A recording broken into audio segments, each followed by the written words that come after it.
வருகின்றேன். என் பள்ளியின் பெயர் ஊராட்சி ஒன்றிய தொடக்கப்பள்ளி மேடவாக்கம். நான் இங்கு பேச எடுத்துக்கொண்ட தலைப்பு பேசியது குகையா. காட்டில் நாள் முழுவதும் அலைந்து திரிந்த சிங்கத்திற்கு ஒரு நாள் எந்த உணவும் கிடைக்கவில்லை. பசி எல்லை மீறியது. என்ன செய்வது? யாரை அடித்து சாப்பிடுவது? எதிரே எந்த மிருகமே வரவில்லையே. சே, எல்லாம் எங்கே போய் ஒளிந்து கொண்டன? காட்டை காலி செய்து கொண்டு வேற இடம் சென்று விட்டதா? சிங்கம் மனசுக்குள் எல்லோரையும் திட்டி தீர்த்தன. இப்படி மனம் சோர்ந்து உடல் தளர்ந்து வரும் வழியில் குகை ஒன்றை கண்டதும் உற்சாகம் கூட புத்துணர்ச்சி பெற்றது போல் உள்ளே சென்றது. இங்கே நிச்சயம் ஏதாவது ஒரு மிருகம் இருக்க வேண்டும். நான் இருப்பதை அறியாமல் உள்ளே வரும் மேலே பாய்ந்து அடித்து தின்று என் அகோர பசியை என்று தனித்துக் கொள்ள வேண்டியதான் சிங்கம் மனக்கணக்கு போட்டது. ஆனால் அது நரியோட குகை. அது அத்தனை எளிதாக ஏமாறாது. வேட்டைக்கு போன நரி குகைக்கு திரும்பியது.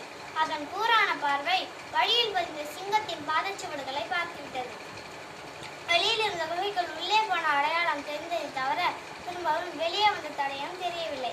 எனவே சிங்கம் உள்ளேதான் இருக்கிறது என்று யூகித்துக் கொண்ட நரி இதை எப்படி உறுதி செய்வது யோசித்தது. அதற்கா வழி தெரியாது. ஓ, என் அன்பான குகையே, என் வணக்கங்கள் என்று நரி அந்த குகையிடம் பார்த்து பேசியது. சிறிது நேரம் அங்கே அமைதி நிலவியது.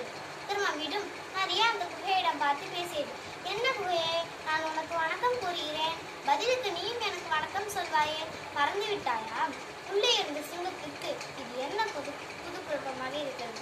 சரி, நடப்பது நடக்கட்டும் என்று சிங்கம் தொண்டையை அணைத்துக் கொண்டு வணக்கம் வணக்கம், உள்ளே வரலாமே. வெளியில் இருந்த நரிக்கு சத்தத்தை கேட்டவுடன் உயிரை கையில் பிடித்து கொண்டு ஓட்டமாய் ஓடியது. எந்த மிருகமும் வராமல் பசியால் உடல் மெலிந்து சிங்கம் உயிர் விட்டது. திருக்குறள் குறள் 421. அதிகாரம் அறிவுடைமை.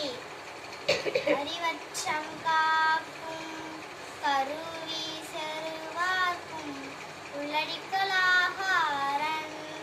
கருத்து இறுதி காலம் வரையும் காப்பாற்றும் கருவி அறிவாகும்.